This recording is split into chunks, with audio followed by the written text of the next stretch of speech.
Hinter den Lebenskulissen verbergen sich oft Dinge, die für uns tabu sind, einfach weil wir nicht mit ihnen konfrontiert sind. Eine kanadische Filmemacherin hat ein Jahr lang 3 schwerkranke Kinder mit ihrem Kamerateam begleitet. Wir wiederholen den Film in aller Not und Traurigkeit, der bereits am Karfreitag dieses Jahres in der Schweiz gezeigt wurde.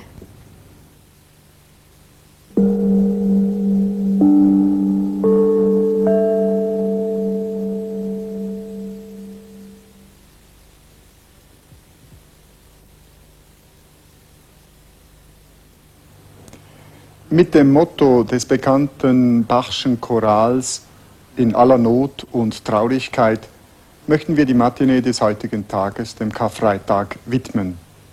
Leiden, Sterben, Tod, das waren Fragen und das sind Fragen, um die kein Mensch herumkommt und auf die jeder auf seine Weise eine Antwort suchen muss. Kann man dem Sterben einen Sinn abgewöhnen oder muss man schweigen vor der Absurdität des Todes? Gibt es wenigstens einen religiösen Sinn oder muss auch der Glaube kapitulieren vor der Frage, wie er all das viele Leid auf dieser Erde mit der Vorstellung eines gütigen Gottes vereinbaren kann? Wir möchten diese Fragen konkret und anschaulich darstellen und zeigen Ihnen darum zuerst einen Dokumentarfilm. Er hat den Titel Eine Sonne zwischen zwei Wolken und handelt von Kindern, die an einer unheilbaren Krankheit leiden und auch davon, wie die Eltern versuchen, damit fertig zu werden. Im Anschluss daran, in etwa 50 Minuten, möchte ich Sie einladen zu einem Gespräch, das ich mit dem Theologen, Psychologen, Psychotherapeuten und Schriftsteller Eugen Drewermann führen werde. Doch eine Frage, Herr Drewermann, möchte ich Ihnen vorweg schon stellen. Jede Zeit hat versucht, auf ihre Weise dem Unsagbaren einen Ausdruck zu verleihen, dem Tod, dem Sterben, und hat darum Symbole gesucht. Im Mittelalter und im Barock war es etwa der Totenschädel oder das Knochengerippe oder auch die Sanduhr, die ja sehr anschaulich uns vor Augen führt, wie schnell das Leben zerrinnt, so wie der Sand uns zwischen den Fingern zerrinnt und wie schnell der Tod auf uns zukommt. Was würden Sie sagen, was wäre für Sie ein Symbol, ein heutiges Symbol für den Tod? Ich glaube, in Anknüpfung an das Stundenglas des Mittelalters ist die konsequente Weiterentwicklung die Sekundenanzeige beim Skiabfahrtlauf oder etwa beim 100-Meter-Lauf. Für mich ist das ein Symbol, weil es auf dramatische Weise zeigt, wie wir gegen die Zeit und gegen den Tod anleben. Da wird ein Wettlauf gestartet mit unerbittlichen Sekundeneinteilungen bis in den Hundertstelbereich hinein, weit außerhalb des menschlichen Reaktions- und Einflussvermögens. Und dann wird zwischen den Menschen um diese Bereiche ein erbarmungsloser Wettkampf veranstaltet.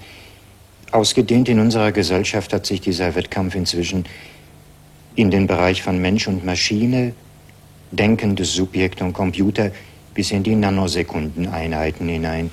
Für mich ist das schon nicht mehr nur ein Symbol des Todes. Diese Art zu denken ist für mich der Tod selber und zeigt, wohin wir gemessen an der relativ ruhigen Behäbigkeit des Mittelalters gelangt sind. Das Gespräch also in 50 Minuten mit Eugen Drewermann. Doch zunächst nun der Dokumentarfilm Die Sonne zwischen zwei Wolken von der Kanadierin Marquise Lepage.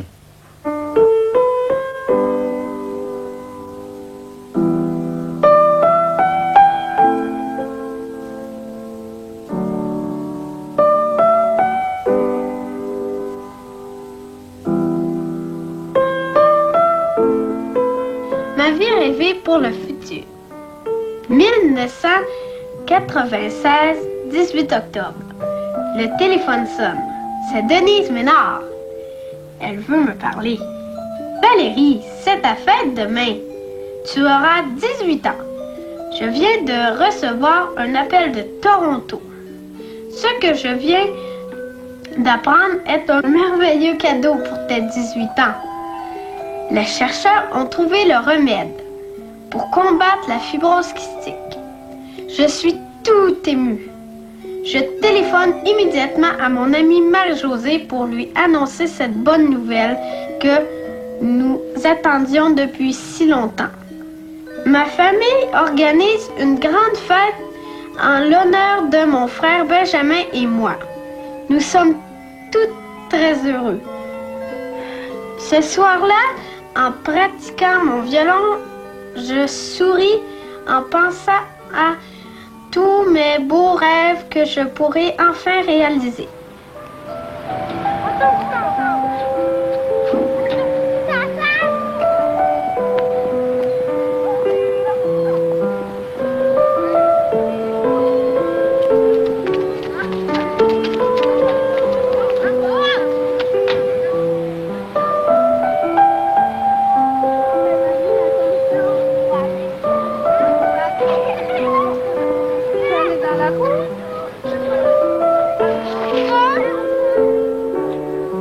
Es gibt Bäume und Kinder, die nie groß werden.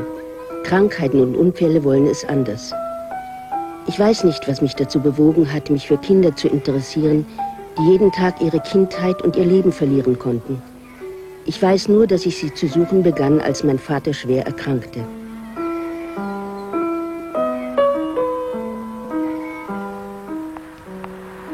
Ich suchte ihre Nähe und brauchte ihre Worte, um mit der Krankheit umgehen zu können.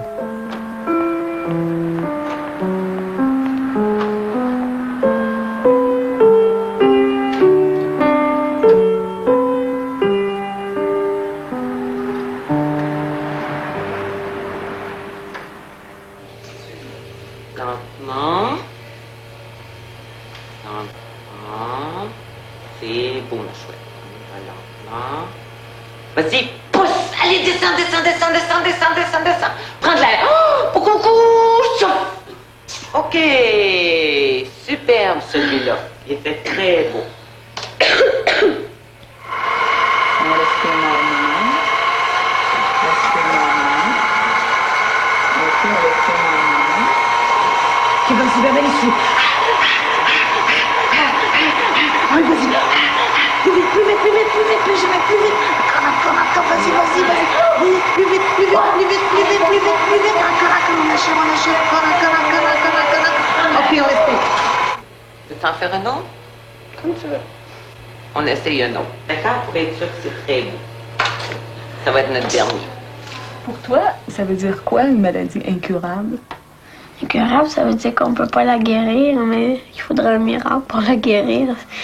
Ou ça va prendre ben du temps pour trouver un remède. Peut-être quand les poules auront des dents.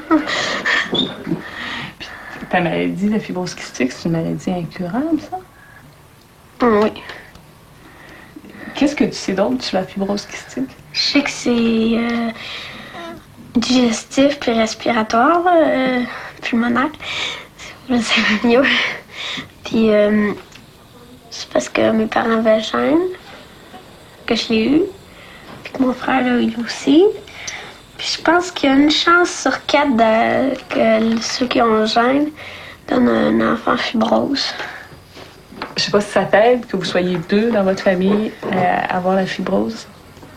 Ben, comme Benjamin, je pense que quand il voit que je vais bien, il doit se dire que je vais être de son âge, je vais aller bien moi aussi.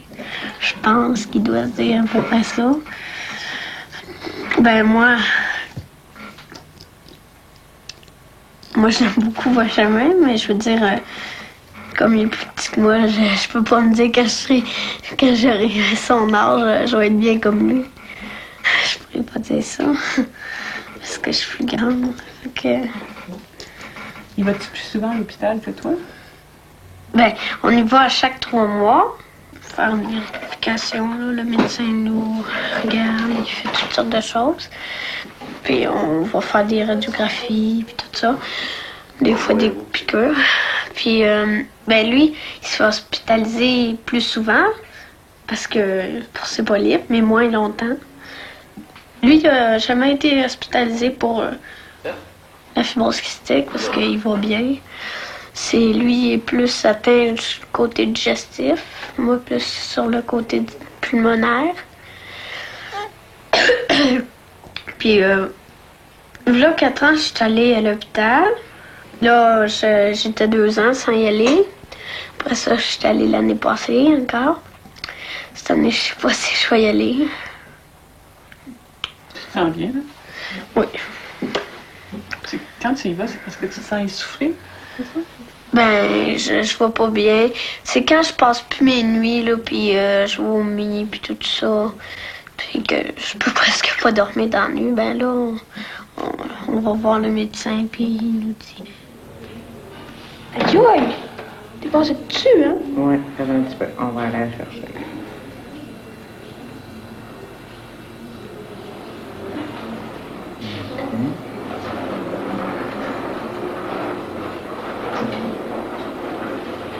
Je m'appelle Charles Bruno, j'ai 12 ans. J'ai été diagnostiquée leucémique, j'avais 4 ans. Là, ça fait maintenant 8 ans. Qu'est-ce qu'elle fait, là? Elle niaise pas. Je n'y vois maintenant. Pourquoi elle fait ça? C'est pas juste ça qu'elle avait du sang? J'espère qu'elle n'était pas vide. Regarde ta mémoire, va.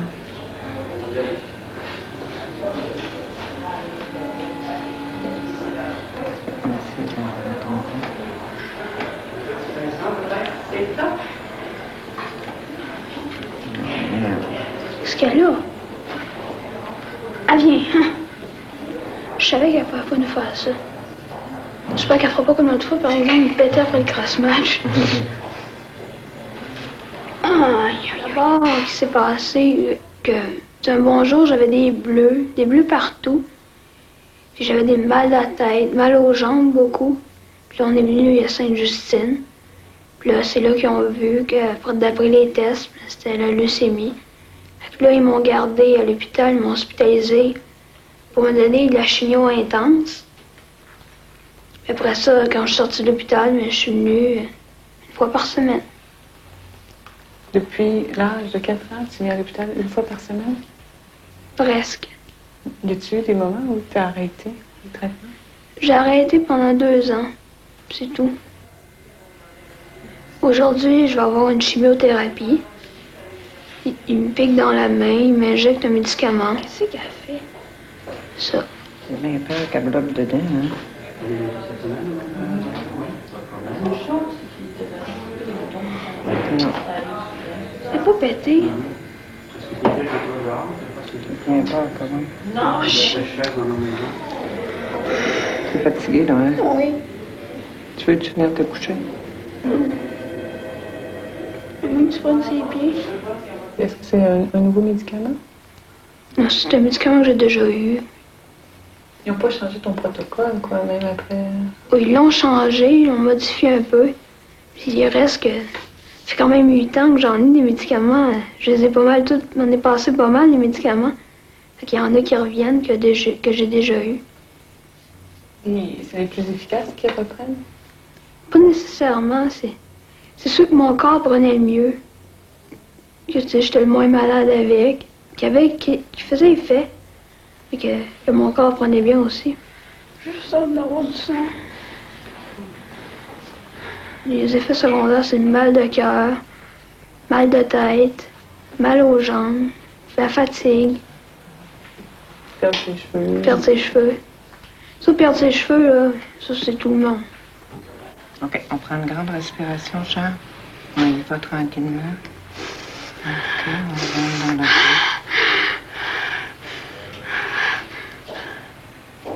Aïe, aïe! OK. Ah!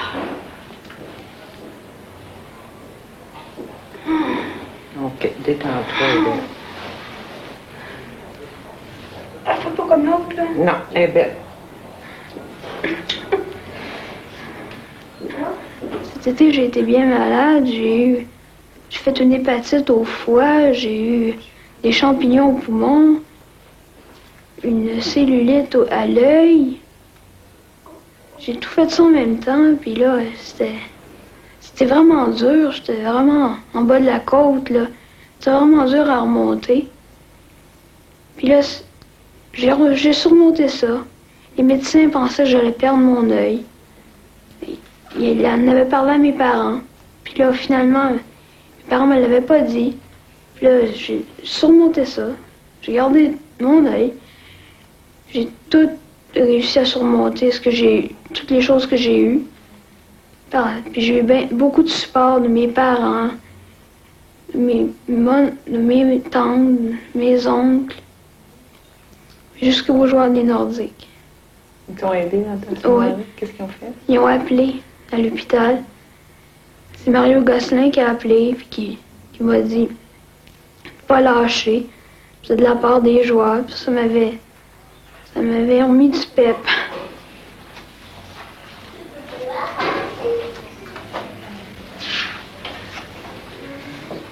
Est-ce que ta maladie, ça t'empêche d'être heureux? Non. Tu trouves la vie belle? Oui. Qu'est-ce qui te rend heureux? Mes parents, ma famille. Y a-t-il d'autres choses qui te rendent heureux dans la vie? Qui me soignent, qui m'apprennent des choses à l'école. C'est pas ma maladie qui m'empêche de faire des choses, d'aimer la vie.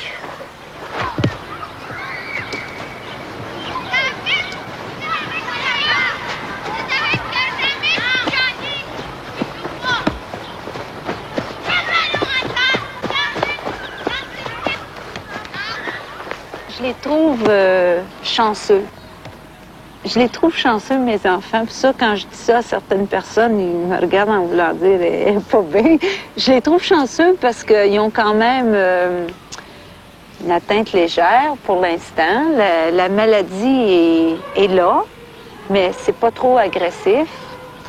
Ils ont beaucoup de ressources intérieures. Ils ont beaucoup de possibilités puis de potentiel.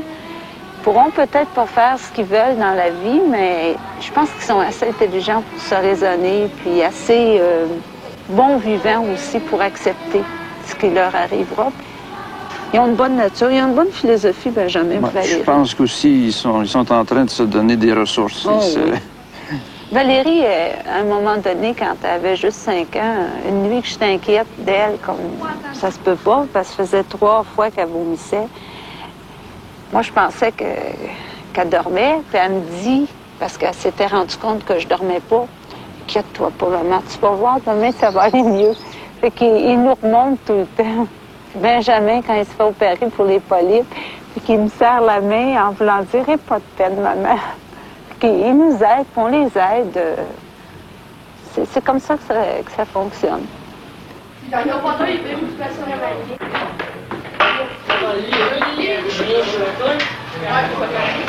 C'est le vouloir, c'est vouloir vivre, c'est vouloir profiter de la vie. Il faut jamais que tu penses négativement, toujours penser positivement. Puis des fois, quand il y a un petit creux, mes parents sont là, qui me supportent quand ça va moins bien.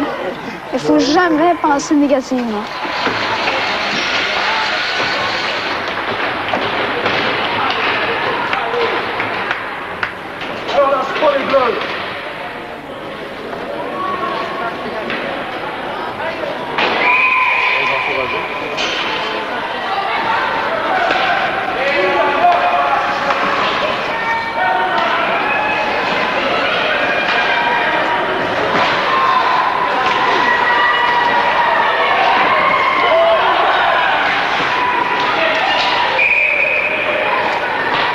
Tu peux jamais prévoir quand tu as mal à la tête, mal aux jambes, mal au cœur.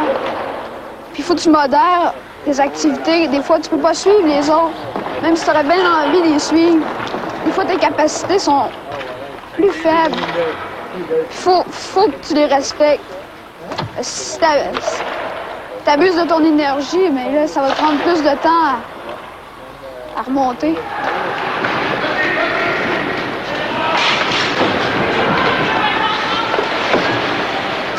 Je me sens tellement impuissant face à la situation. Et l'espoir, ça se tient à deux. OK? Dans le sens que lui, il me donne l'espoir si je vois une réaction. OK? Si c'est positif, OK, il peut aller très bas, mais si à un moment donné, il remonte la pente, là, tu retrouves le goût de toi aussi de te battre, tout ça. Alors que si il baisse, et puis là, tu as l'impression, le médecin dit, ben là, je sais pas, peut-être qu'il me semble cliniquement, ça va pas si mal, mais que toi, dans ses yeux, tu retrouves pas cette lueur ce goût de se battre, mais tu ne retrouves pas ton espoir. Dans ce temps-là, c'est difficile. Le bleu sur les jambes, toi? Regardons ça ici. As-tu une ronde ici, là? Le gars, il m'a poussé dans le fond. Je sais pas si tu m'as vu à un moment donné. Le 13. Est-ce que ça fait mal, dangereux? Ça fait très mal. Fait que là, il se relève. Richard, t'as bien joué. Salut, toi aussi. Tout le monde a bien joué. Hey Pierre, j'ai 50 coups de bâton quand il s'est relevé. Là, l'arbitre, il dit, fais attention avec ton hockey. Tu sais pas combien de fois je te vois. Il dit, j'ai le droit d'en faire une situation de jouer, mais ok. Moi, je l'ai dit. Il m'a regardé, il dit, watch-toi, là. C'est tellement... T'as l'impression qu'il est très préoccupé puis il en parle pas? Oui, il est préoccupé. Je pense que c'est bien sûr qu'il n'en parle pas parce que lui aussi garde espoir. À un moment donné, tu tombes dans ton propre jeu. Avant l'idée que tu vas passer à travers, tu peux pas exprimer aux autres tes inquiétudes. C'est contradictoire. Alors, il faut toujours que tu gardes cette image que tu as projetée, de dire, moi, je suis capable de faire face à ça, alors on va passer à travers, on va passer à travers. Ce qui arrive à ce moment-là, c'est que tes angoisses, tu les gardes pour toi. Tu te dis, ben, je suis pas pour essayer, parce qu'il me l'a déjà dit, ça, je veux pas vous faire de peine, tu sais. Encore ce matin, quand je suis allé à l'hôpital avec lui, il disait, tu vois, je gâche encore ton avant-midi ou je gâche encore ta... Puis ça, c'est plate d'entendre. Tu te dis, écoute, Charles, c'est pas important. Ça pense d'abord à toi. C'est important que tu ailles. Bon. Alors ça dénote. C'est sûr que lui-même, c'est une défaite pour lui. C'est une défaite à chaque fois qu'il se sent moins bien. Et il sent ses forces s'en aller. Puis à ce moment-là, il se dit, bon, ben, qu'est-ce qui va m'arriver encore?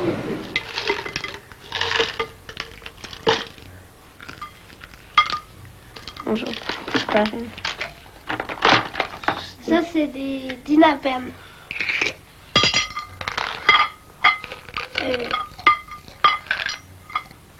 Ça, c'est des polyvisol. Valérie et Benjamin ont certaines contraintes dans leur vie au niveau de la prise des médicaments. Ça, c'est bien sûr qu'ils ont une médication assez lourde. Ensuite, ils sont obligés de supporter des parents souvent un petit peu trop prévenants, puis un petit peu trop enveloppants, parce que, bon, il y a des fois qu'on entrave peut-être leur liberté, parce que, bon, on trouve qu'il fait trop froid, on ne veut pas qu'ils soient dehors trop longtemps. On évalue, même s'ils sont rendus à 9-10 ans, on est toujours là pour évaluer les situations, pour pas qu'ils prennent froid, pour pas qu'ils soient malades. Ils ont les traitements. Ça, c'est vraiment ce qu'ils détestent le plus au monde. Et puis, je les comprends aussi parce que c'est agréable ni pour nous autres, ni pour eux autres. C'est rigide dans l'horaire. Ça nous vole du temps à chaque jour. Ça enlève de la liberté à tout le monde. Encore? Ça va? OK.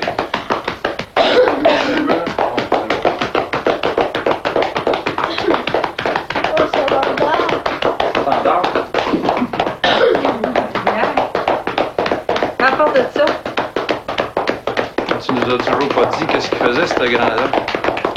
Le grand, là. Le grand personnage. Benjamin, il commence à bien l'avoir, votre fille, hein? Fait du progrès.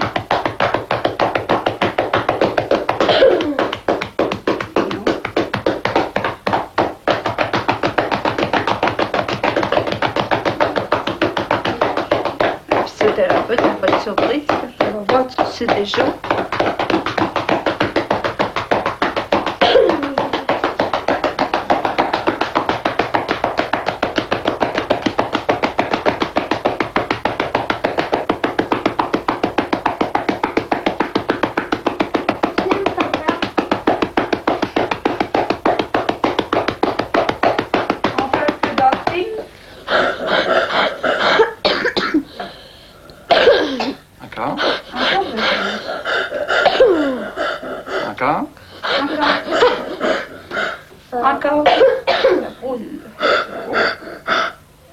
là. Ces enfants-là sont un peu en sursis et ça a pris du temps avant de vraiment se convaincre qu'ils pouvaient vivre assez longtemps pour avoir ce qu'on appelle un avenir. Et on s'est dit que le temps qu'ils auraient à vivre avec nous, c'est 10 ans, 15 ans, 20 ans. Si on les passait à avoir la face longue, puis à pleurer sur leur sort, puis sur notre sort, que ça serait des années stériles, des années fichues. Alors, on a pris le parti de dire, bien, on a ce problème-là, on va vivre avec et on va essayer de tout faire pour être heureux et pour les rendre heureux.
La dernière game au forum, là. Je l'ai pas vu encore quand les Nordiques s'est tombé. Non. T'as rien raté. C'est la game que je me suis fait sortir, ça. C'était pas ma faute, hein? Merci, man. C'est ça qui a dit ça. Toutes les autres m'ont accusé. Non. Même mon père, qui a plus un penchant vers le Canadien, il a dit que c'était pas de ta faute. Non, ben si ça vient de ton père, je vais le prendre d'abord. Et même lui, il a dit que c'était pas de ta faute. Faudrait qu'ils disent aux journalistes de Québec, des fois, ils prennent pas ça comme ça, les autres. Vous avez manqué des chances, hein. On a bien joué 2 périodes, puis en 3e, mais là, c'est Hunter qui nous a battus. Tu l'aimes-tu encore, Hunter? Il est venu me frapper, hein? Oui, j'ai vu. C'est pas grave, ils m'ont pas fait mal. La prochaine partie de journée, le 27, là, j'aimerais ça avoir un bâton autographié de tous les joueurs. Un bâton? Non, n'importe quel bâton, autographié de tous les joueurs. Pas de problème. Ça fait 3 ans que j'ai tous les autographes de chaque année de tous les Nordiques. C'est correct. Ça. Attends un peu. Sortir. Un des miens. Puis l'autre, ça va être un bâton de Peter. Et voilà. Ça, c'est le mien. La prochaine fois, on va en avoir un de Peter avec tous les autographes dessus. Toutes les Je venais le 27 après la partie. Die Kinder zehren sehr von diesen glücklichen Augenblicken des Lebens. Wenn sich Benjamin innerhalb von 3 Jahren zum 6. Mal eine Operation unterziehen muss, wenn Valerie entgegen ihrer Hoffnung lange Zeit im Krankenhaus bleiben muss, wenn Charles einen neuen Rückfall hat, dann ist es oft gerade die Erinnerung an die schönen Augenblicke ihres Lebens, die ihnen hilft, bei einem erneuten Ausbruch der Krankheit neue Kraft zu finden.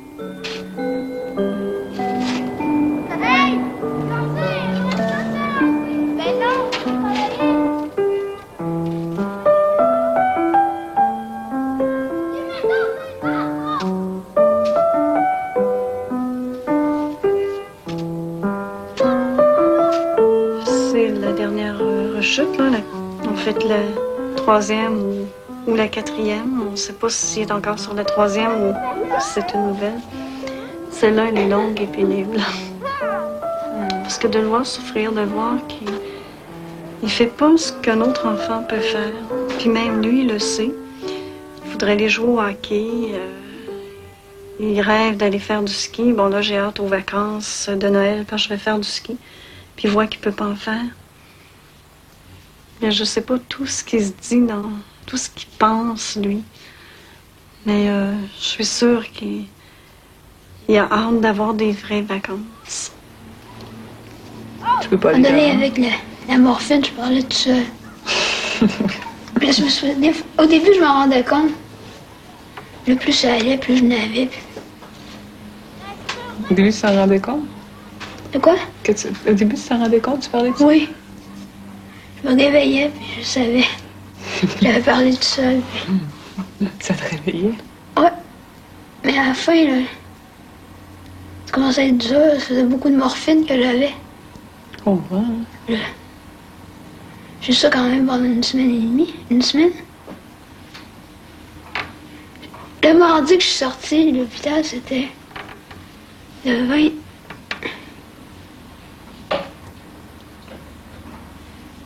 Alentour du 20, juste 1 semaine. Grosse semaine.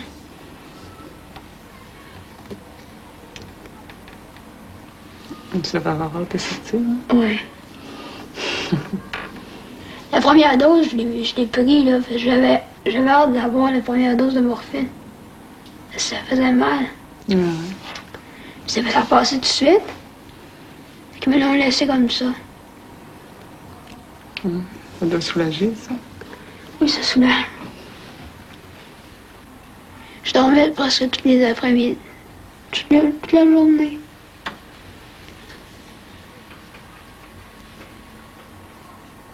Que tu n'avais besoin aussi? Oui. Tu as repris des forces. Mais j'aimais ça, sentir une présence. Je l'ai surmonté.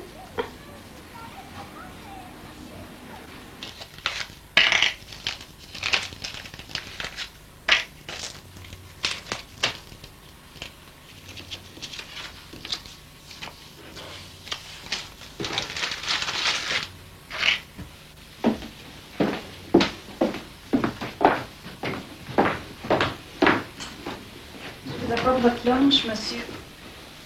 Hein? Je t'ai pas mis ton dilodine dedans. Est-ce que tu le veux? Non. Non? T'as pas de douleur? Puis tu te grattes pas non plus?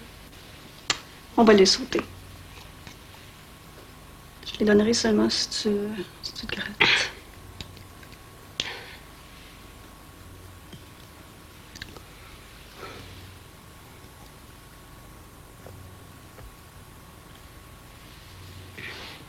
Qu'est-ce que t'as? T'as serre-tu ici? Elle a passé trop vite. Bois encore un petit peu d'eau. C'est comme ça, là. Je savais, c'était 5. 5, ok. C'est Ok, 5. Ce qui arrive, c'est qu'il faut... C'est tout ramasser. Tu sais, les autres enfants qui ont des réactions face à ça. Charles qui est encore malade, bon, on va encore à l'hôpital. Pierre couche à l'hôpital. Moi, je suis ici ou c'est le contraire. Et puis, par exemple, comme Geneviève qui nous dit toujours, ben, on dirait que vous vivez séparés, on vous a jamais ensemble. Geneviève. Je t'aime, ma vie.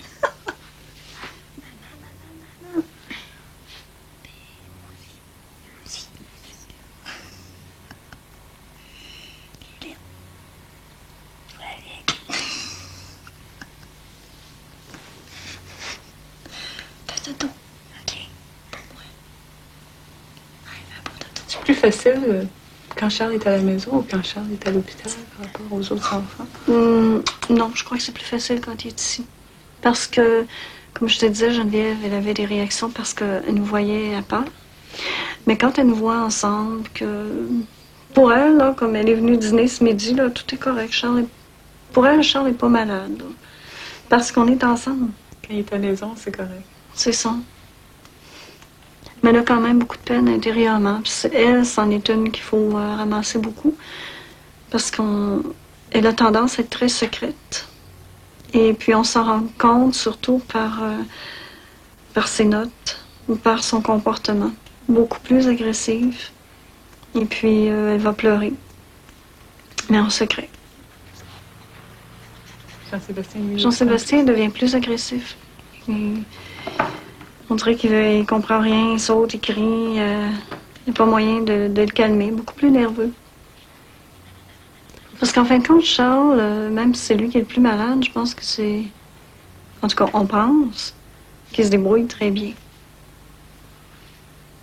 Il est fort dans sa maladie. Il a eu une grande force là, qui fait qu'il va comprendre bien des situations.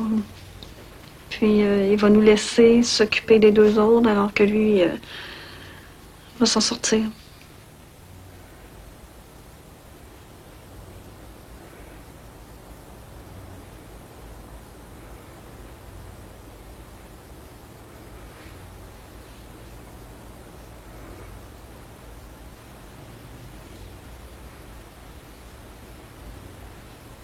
La souffrance, moi, je trouve que c'est une grande partie de la vie qui fait que tu matures plus vite.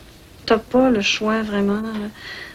Parce que dans la maladie, là, tu apprends beaucoup. T'apprends beaucoup d'abord sur ton corps. Tu apprends à te dépasser, même à te surpasser quand tu es en rechute comme ça, puis que tu veux aller au-delà même de tes forces. Je trouve que t'as pas le choix que de grandir dans la maturité. Parce que ces enfants-là savent ce que c'est que vivre.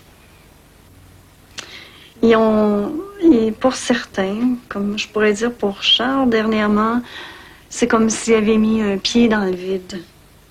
Puis ce pied-là dans le vide fait qu'il y a une philosophie de la vie que nous, là, en tout cas que moi, ni Pierre, on peut avoir parce qu'on n'a pas mis le pied dans le vide. On n'a pas goûté à cette crainte-là du noir, puis de qu'est-ce qui pourrait se passer.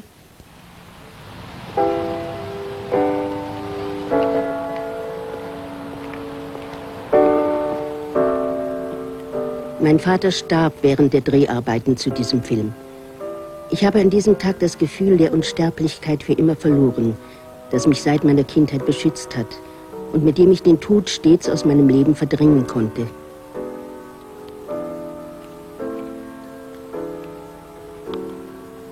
Die kranken Kinder halfen mir in dieser schweren Stunde, so wie sie mir auch schon beim Tod von Kindern geholfen hatten. Ihre tröstenden Worte und ihre Großzügigkeit zwangen mich, nach vorne zu schauen. Sie schenkten mir Briefe, Gedichte und Musikstücke. Valérie und Benjamin malten mir viele schöne Zeichnungen mit Sonnen. Mit Sonnen, die manchmal zwischen zwei Wolken eingeklemmt sind. Mit Sonnen aber, die ihre immense Hoffnung und Kraft wiedergeben, die sie trotz der vielen Schwierigkeiten haben, die ihnen das Leben auferlegt.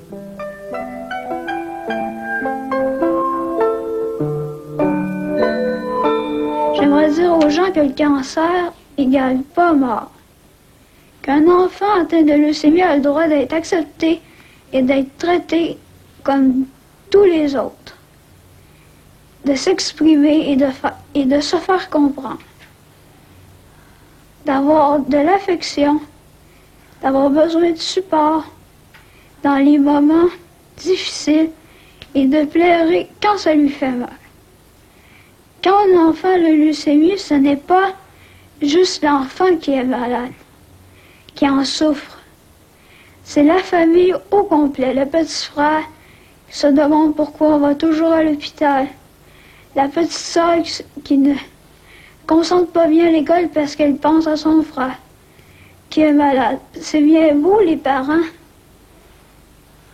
donnent du support à l'enfant. Mais où les parents prennent du support, eux? Nos parents sont tristes même s'ils ne le démontrent pas, pour ne pas nous décourager. La leucémie se guérit par, premièrement, la volonté, deuxièmement, le courage, troisièmement, l'espoir, quatrièmement, être positif, puis cinquièmement, les traitements. Benjamin, qu'est-ce qui s'est passé? Alors d'opération? Ouais, c'est ça. Tu t'es pas battu? Non. C'est une opération? Oui. Puis pourquoi ils font cette opération-là? Parce que le carte en santé, parce que j'ai des polypes. Ça fait quoi des polypes? Ça me bloque le nez. Ah. Puis ça t'empêche de respirer? Oui. C'est-tu pire que ce bandage-là? Non. Mais ça, c'est pas pour longtemps. C'est quand qu'ils te l'enlèvent? C'est ma mère qui me l'enlève à cette heure. Avant, c'était le docteur. Le docteur, il tire en 10 minutes. Puis elle a fait ça en combien de temps? Je pense que ça l'a pris 3 heures. Ça te fait-tu peur d'aller à l'hôpital? Non. Non? Avant, là, t'avais pas peur? La première fois, oui. Avant, j'avais peur à cause que il mettait des petites suces ici, là. J'avais peur parce que ça fait tic, tic, tic. Fait que là, je pensais que j'allais mourir. C'est ça que je vais faire des fois. Pourquoi tu pensais que t'allais mourir? Parce que dans les films, ils disent que c'est... faut voir si notre corps va bien, notre cœur. Et là, c'est chance qu'il va faire bien. Chance qu'il va faire bien. S'il va faire bien, je peux mourir. Tu penses souvent à la mort? Non? Jamais? Jamais.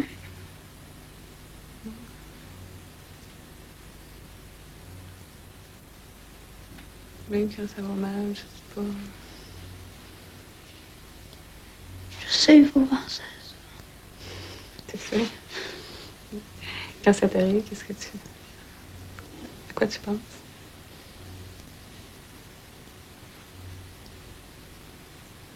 J'essaie d'avoir rien sur l'esprit. Qu'est-ce que tu veux dire? Avoir l'esprit libre.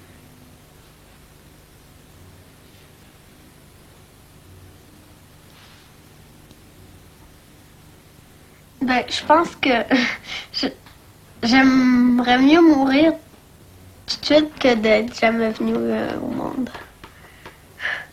Ça, c'est sûr. Mais je pense que ça m'inquiète pas gros, la mort. Non?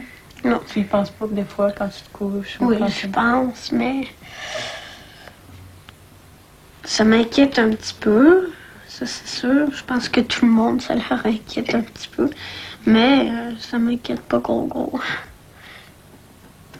Ça m'inquiète comme une graine de sable. Si tu avais une baguette magique, c'est quoi que tu ferais la première chose? Tu étais magicien. Je ferais disparaître ça. Disparaître quoi?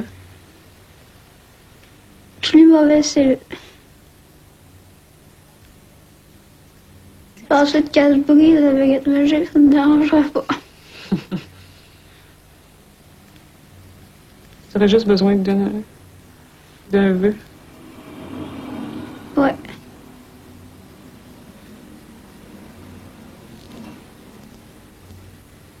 Tu penses que tu vas avoir besoin d'une baguette magique ou ça va se faire? Ça va se faire tout seul.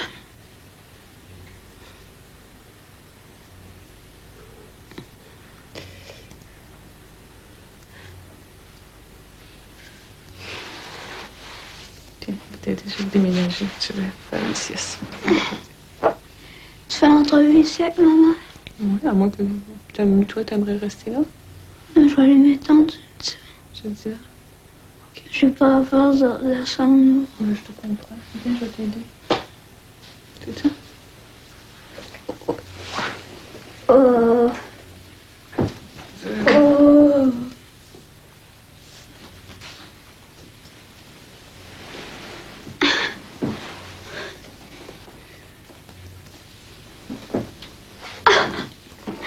C'est long. Je vais t'aider.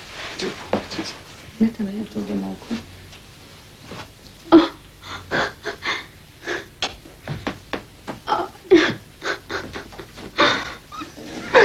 C'est gens qui te font Oui. Ce midi-là, je lui ai demandé si t'arrivait quelque chose, Charles, qu'est-ce que tu aimerais qu'on fasse? Et puis c'est là qu'il m'a répondu, en tout cas j'étais surprise, comme s'il attendait ma question. Il a répondu, tu sais, moi, je vais t'exposer. Parce qu'il y a beaucoup de gens qui me connaissent. Il parlait de ses amis. Et puis ils ont le droit de venir me voir. Puis ensuite, je vais être enterrée parce que j'ai souffert avec mon corps, puis je veux le garder, mon corps. Et puis pour ce qui est de l'église, il a choisi l'église Sainte-Famille, qui était en face du fleuve, bon, parce qu'il aimait beaucoup le fleuve. Alors c'est comme ça que ça s'est fait. Alors j'ai eu comme un coup, je me suis dit, bon ben c'est ça, il vient de donner le son de cloche, c'est ce qu'il veut.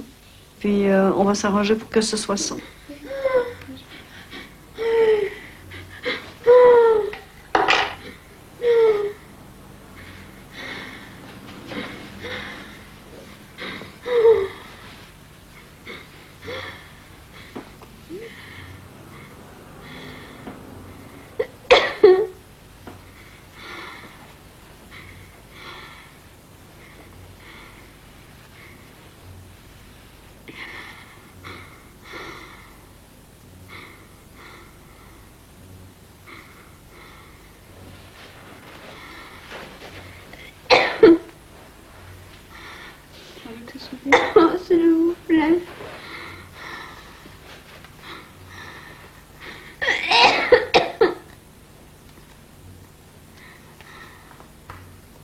suis allée à l'hôpital le lundi aussi. Et puis, c'est à ce moment-là, quand j'étais tout seul avec lui, que je me suis assise à côté, je l'ai regardé, puis je lui ai dit là, du fond de mon cœur, que je l'aimais. Puis parce que je t'aime, Charles, je te donne la permission d'aller voir grand-maman.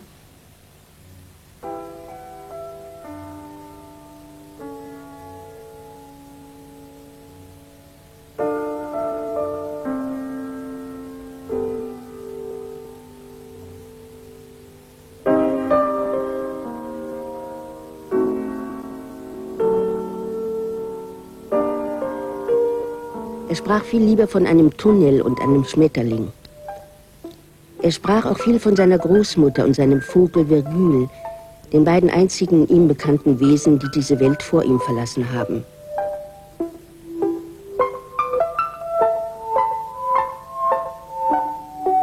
Er sagte, dass er sich noch nie so sehr nach seiner Großmutter gesehnt hätte wie jetzt und dass ihm sein Freund der Vogel fehlen würde. Für ihn war der idyllische Vogel ein grüner Papagei mit einem rosaroten Streifen um den Hals, den er Viktor taufen wollte und dem er all seine Geheimnisse anvertrauen würde. Er träumte davon, sich bei schönem Wetter ans Fenster zu setzen und mit seinem Freund Viktor aus dem Fenster zu schauen. Er sprach von einem Vogel, einer Reise, von Freundschaft und Tapferkeit und hat auf seine Art versucht, all jene zu trösten, die er gern hatte, damit sie nicht traurig waren, wenn er von ihnen ging.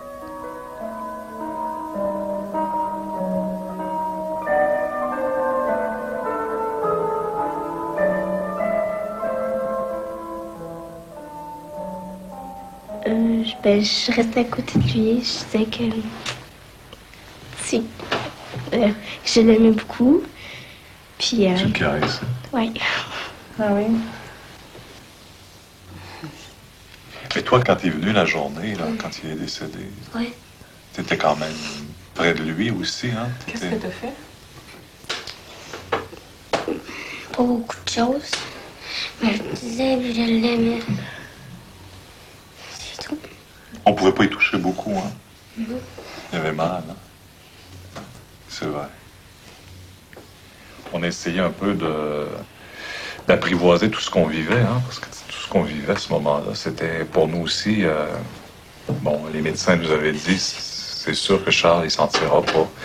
Mais on vivait dans l'incertitude de comment ça allait se passer. Personne ne pouvait nous répondre à ça. Parce que ça se passe jamais pareil dans le cas de tous les enfants. Et dans le cas de Charles, je dois dire que ça a été très serein tout le temps qu'on a été avec lui, l'avant-midi, l'après-midi, tranquillement. Il n'est pas parti bang comme ça. Je pense que tranquillement, on le voyait s'effacer, s'en aller. Et il respirait de moins en moins fort. Son cœur battait de moins en moins vite. Et puis, je pense que c'est ça. Il s'est en été tranquillement.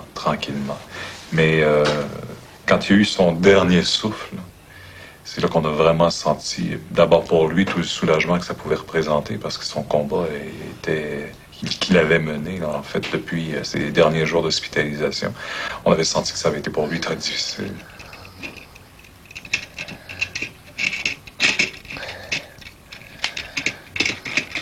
Est-ce que ça te fait quelque chose quand tu apprends qu'il y a quelqu'un qui a la même maladie que toi, là? Oui, je sens que... Parce que...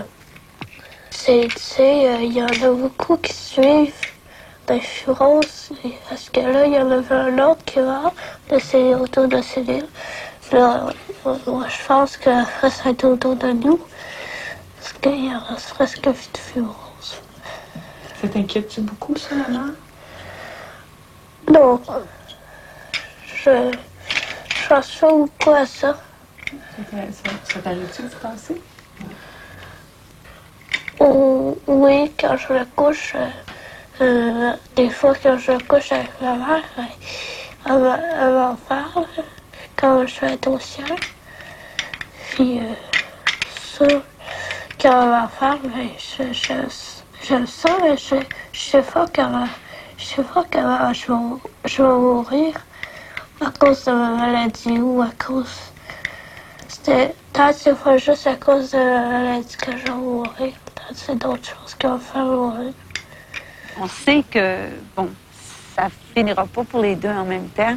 Puis à un moment donné, il va avoir une page à tourner, puis le problème, il va être encore sur l'autre page, puis celui qui restera, il va falloir y aider beaucoup, beaucoup. Puis ça, moi, c'est ce qui me fait le plus peur. Mais avec celui qui est là, celui qui attend d'être rendu là, ça, c'est... Je sais pas comment je vais faire pour aider. Nach dem Kampf gegen das Unvermeidliche kommt das Schwierigste, den Tod als letztes Zeichen der Liebe zu akzeptieren.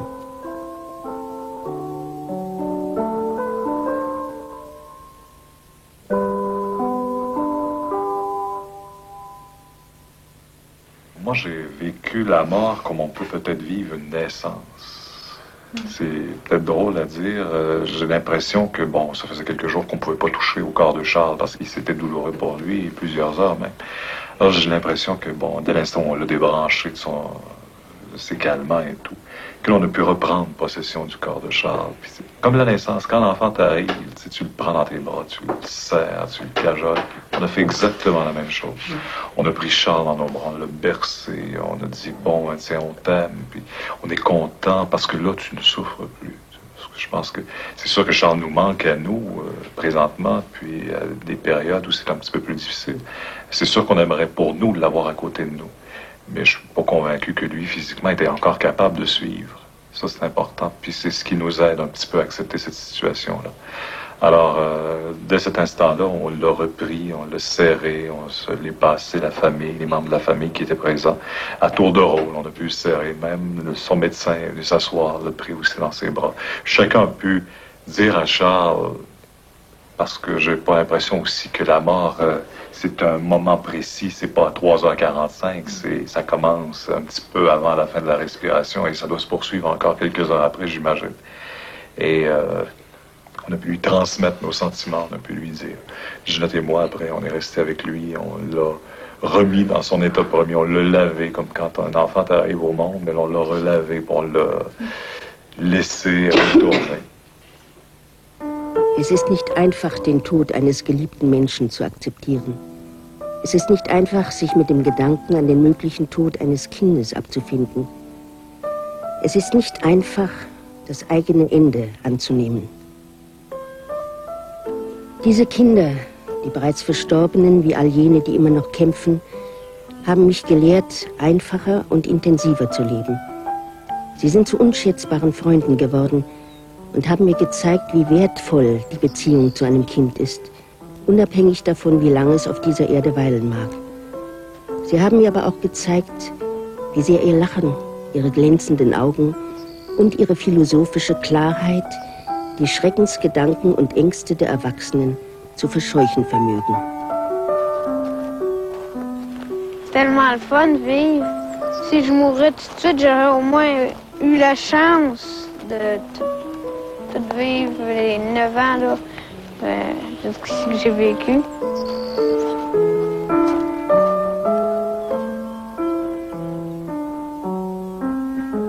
Ma vie rêvée. Nous avons un chalet et une terre à Saint-Émile de Suffolk. J'aime beaucoup la campagne et j'aimerais que mes parents me vendent le chalet et la terre pour 300 piastres. Je déplacerai le cabanon à jardin pour construire une cabane en bois. J'aurai une moto et je ferai des tours. Je voudrais être un bûcheron comme celui qui est venu couper ses arbres avec ce petit gars. Je prendrai soin du gros rond de fleurs à ma mère et je planterai un pommier.